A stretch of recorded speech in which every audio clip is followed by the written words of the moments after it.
الأسباب اللي مخلّية الصناعة السينمائية في مصر وقعت آخر فترة من الفترات دي من وجهة نظر المنتجين.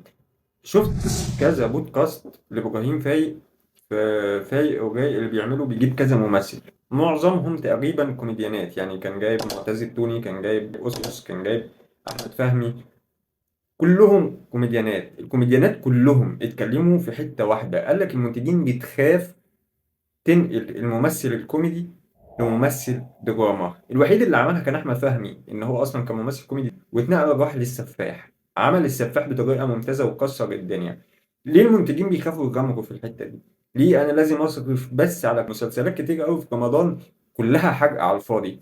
ليه ما استغلش كميه المواهب اللي طالعه جديد، ازقها واخليها متنوعه عشان اقدر اخد منها؟ طول ما انت بتجيب ممثل بتنقله في الحته دي، انا بتكلم على ممثل مش مؤدي، يعني انا ما بقتنعش بعلي ربيع، ممكن اقتنع باحمد فهمي.